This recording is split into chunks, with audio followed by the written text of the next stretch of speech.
एक ऐसी जेल जहां इंसानों को जानवर नहीं बल्कि उससे भी बदतर समझा जाए, जहां आपकी हर सांस एक सजा हो। सो माय फ्रेंड, ये है काला पानी की सजा, द सेलुलर जेल। अंडमान के पोर्ट ब्लेयर में इंडिया से लगभग 1255 किलोमीटर दूर समुद्र के बीच एक नर्क बनाया गया अंग्रेजों के थ्रू। इस जेल को बनाने का मकसद था हमारे फ्रीडम फाइटर्स के दिल, दिमाग और रूह से फ्रीडम की चिंगारी को बुझाना।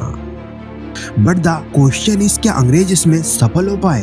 वेल, आज हम जानेंगे इस जेल में हमारे फ्रीडम फाइटर्स को कौन सी सजा दी जाती थी, और हम ये भी जानेंगे कि वीर सावरकर जैसे हीरोज के साथ जिन्होंने फ्रीडम की चिंगारी को इस देश में भड़काया था, उनके साथ इन अंग्रेजों ने क्या क्या टॉर्चर्स किया। यू नो माई फ्रेंड, ये टॉर्चर इतना भयानक था कि जिसे सुनकर आपकी रूह कांप जाएगी। नाउ एक सवाल कि इस जेल का नाम आखिर काला पानी कैसे पड़ा? Well, here is Saurav and today I'm gonna talking about the painful struggle of our freedom fighters.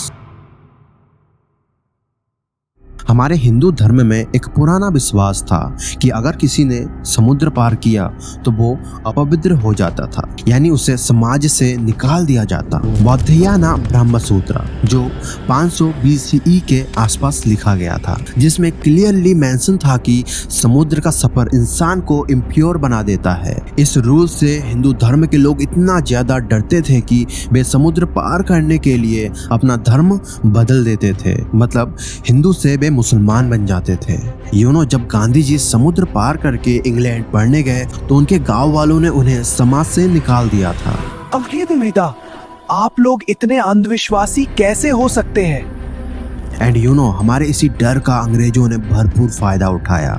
Year 1857 की क्रांति, भारत की पहली और बड़ी आजादी के लड़ाई के बाद जब देश में अंग्रेजों के खिलाफ बगावत फैली तो उन्होंने सोचा कि अब बंदूक से काम नहीं चलेगा, हमें कोई दूसरा रास्ता अपनाना होगा और इन फ्रीडम फाइटर्स का जुनून, उनकी सोच, उनकी ताकत, सब कुछ छीनना होगा। Guns won't do the trick. The language, thinking and power of these freedom fighters must be destroyed. इसीलिए उन्होंने भारत से 1255 किलोमीटर दूर समुद्र के बीच एक जेल बनाया, जिसको लोग काला पानी की सजा यानी सेलुलर जेल के नाम से जानते हैं। खैर, अंग्रेज तो काम करने से रहे, इसीलिए उन्होंने इंडिया के अलग अलग जेल से कैदियों को यहाँ पर लेकर आए और उनसे इस जेल को बनवाया गया। इस जेल को बनाने में लगभग 10 साल का समय लगा था।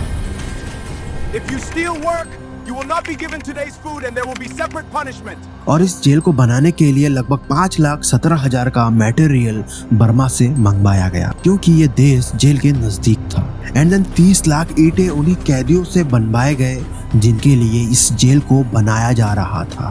वेल, इस जेल का डिजाइन ही उनका सबसे बड़ा हथियार था। Now we can control these freedom fighters and we will give them such punishments that their souls will tremble. Greek mythology में ऑर्कस नाम का एक क्रिएचर था जिसके पूरे बॉडी में आंखें थी, मतलब उस क्रिएचर से छिपना लगभग इम्पॉसिबल था। सो इससे इंस्पायर होकर अंग्रेजों ने इस जेल को बनाया। सिंपल समझते हैं दोस्तों, इस जेल के बीच में एक वॉच टावर था एंड इसके चारों तरफ 7 शाखाएं थी, मतलब इस जेल को ऐसे डिजाइन किया गया था कि वॉच टावर से गार्ड हर एक कैदियों को देख सकता था, मतलब उन पर नजर रख सकता था। I can see you every time, but you could not see me. But jail में बंद कैदियां ना तो गार्ड को देख सकते थे और ना ही किसी और को, इसीलिए उनको लगता था कि गार्ड हर वक्त उन पर नजर रख रहे हैं। इस डर की वजह से कैदियों पर कंट्रोल बना रहता। इस जेल में एक हॉस्पिटल भी था। खैर दोस्तों, आपको ये बता दो कि ये हॉस्पिटल कम और टॉर्चर रूम ज्यादा था। इसके पास में एक ऑफिस भी बनाया गया जिसमें अंग्रेजी जेलर बैठा करता था।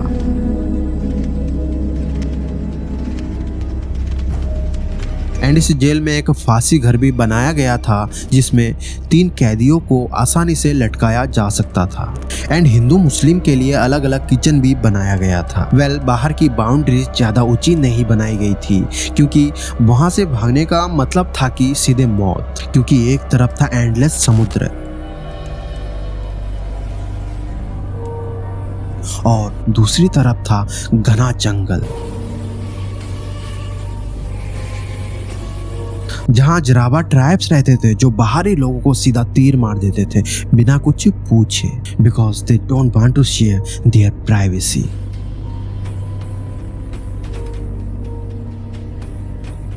सेलुलर जेल में 698 छोटे छोटे सेल्स थे। हर एक सेल का साइज 13.5 फीट बाय 7 फीट बनाया गया, जिसमें वेंटिलेशन के लिए एक छोटी सी खिड़की थी, वो भी 10 फीट ऊपर। मतलब उस सेल के अंदर से आप बाहर का नजारा बिल्कुल नहीं देख सकते, और किसी से ना कोई बातचीत ना कोई कंपनी। इस जेल की दीवारें इतना मोटा बनाया गया कि कैदियों की आवाज दूसरे रूम तक पहुंचना इम्पॉसिबल था।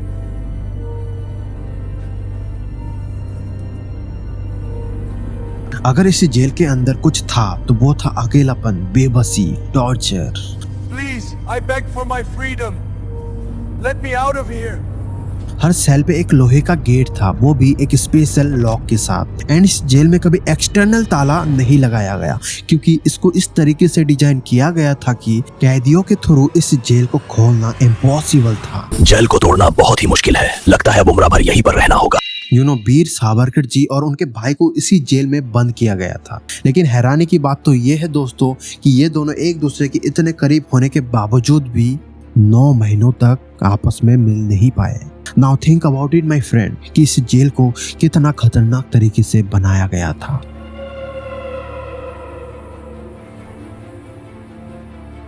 खैर, इस जेल में कैदियों को 2 भागों में बांटा गया था। नंबर 1 डी ब्लॉक, इसमें उन कैदियों को रखा जाता था जो अंग्रेजों के खिलाफ खतरनाक थे, जैसे वीर सावरकर जी। तुम्हें मेरे दिल और दिमाग से फ्रीडम की भूख नहीं मिटा सकते। Your spirit will break in time. And number 2 pi block, इसमें उन कैदियों को रखा जाता था जिनको उम्र कैद की सजा मिली हो, जैसे बरिंद्र कुमार घोष जी। एक दिन हमें आजादी जरूर मिलेगी, मुझे भरोसा है हमारे फ्रीडम फाइटर्स पर। खैर, आगे बढ़ने से पहले दोस्तों थोड़ा सा वीर सावरकर जी के बारे में जान लेते हैं। वीर सावरकर जी लंदन में इंडियन हाउस के लीडर थे। मतलब वे लंदन से ही भारत की आजादी की लड़ाई का कमान संभाल रहे थे। हमें इंडिया के फ्रीडम के लिए बहुत संघर्ष करना पड़ेगा। क्या तुम सब रेडी हो फ्रीडम की लड़ाई के लिए? साल था 1910। अंग्रेजों के खिलाफ आंदोलन करने की वजह से उन्हें अरेस्ट कर लिया गया एंड देन उन्हें लंदन से बंदी बनाकर जहाज के थ्रू इंडिया लाया जा रहा था। तो मौके का फायदा उठाकर उन्होंने बाथरूम जाने का बहाना बनाया एंड देन बाथरूम के एक खिड़की से वे समुद्र में कूद गए एंड वहां से भाग गए। बट कुछ ही टाइम में उन्हें दोबारा अरेस्ट कर लिया गया, लेकिन अब की बार उन्हें काला पानी की सजा सुनाई गई। अंग्रेज उनसे बहुत डरते थे, इसीलिए उन्होंने वीर सावरकर जी को डबल सिक्योरिटी वाले जेल में बंद कर दिया। एंड देन हमारे दूसरे फ्रीडम फाइटर्स के लीडर बरिंद्र कुमार घोष जी, इनको भी काला पानी की सजा सुनाई गई, क्योंकि 1908 में उन्होंने एक क्रूर जज को की साजिश रची थी।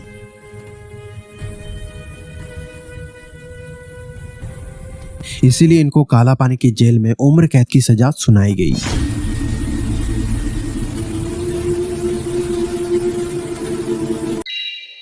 अब आता है वो पार्ट जिसमें आप जानेंगे कि हमारे फ्रीडम फाइटर्स को इस जेल में कितनी भयानक सजा दी जाती थी।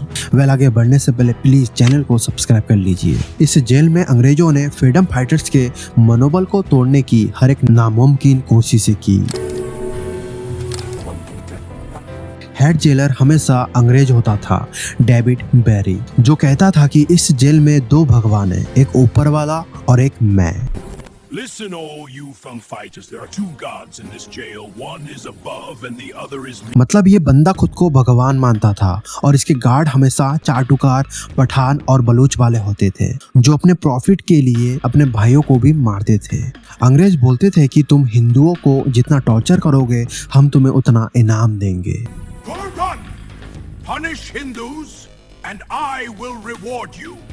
खैर, इस जेल की डेली लाइफ ऐसी होती थी कि मॉर्निंग 6 बजे उठना होता था। ओनली 3 कटोरी खारा पानी से नहाना होता। अगर किसी ने ज्यादा पानी यूज कर लिया तो उसे बहुत ही हैवी पनिशमेंट दिया जाता था। फिर इनको अपने ही हाथों से नारियल छीलना होता था। वीर सावरकर जी के साथ कई फ्रीडम फाइटर्स जो नारियल छीलते थे अपने हाथों से, उनके हाथे लहूलुहान हो जाते।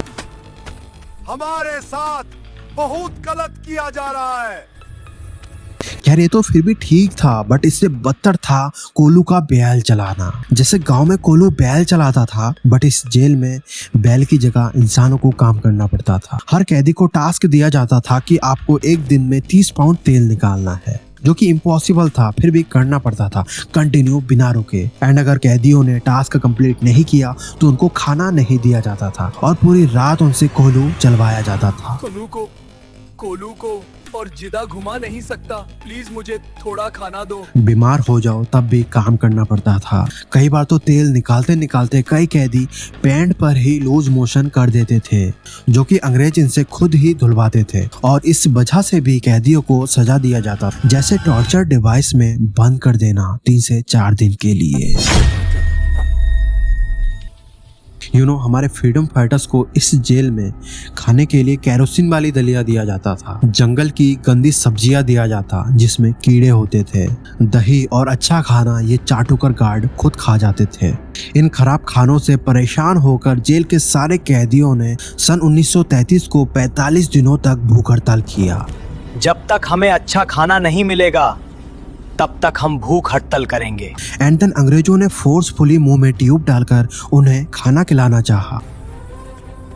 Eat the food immediately, otherwise I'll punish you so hard. But गलतियों से खाना कई कैदियों के लंग्स में चला गया। महावीर सिंह जी, मोहन किशोर नमादास जी, मोहित मोइत्रा जी जैसे कई फ्रीडम फाइटर्स जबरदस्ती खाना खिलाने की वजह से शहीद हो गए। मतलब सोचिए कि ये बेरहम अंग्रेज कितने गिरे हुए थे। एंड इन अंग्रेजों ने उन बॉडीज को इंडिया भेजने की बजाय समुद्र में फेंक दिया।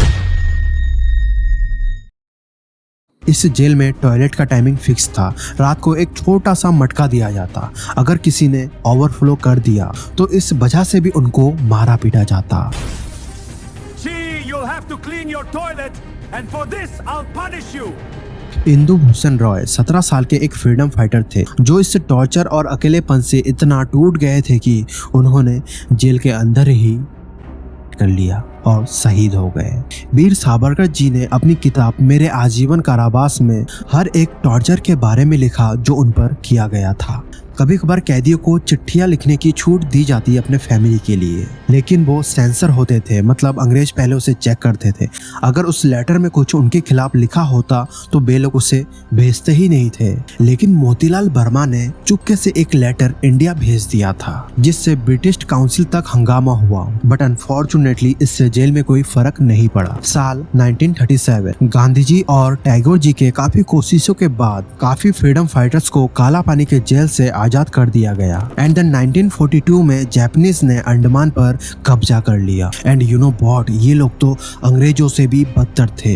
इन्होंने औरतों और बच्चों को भी इस काला पानी के जेल में डाल दिया था।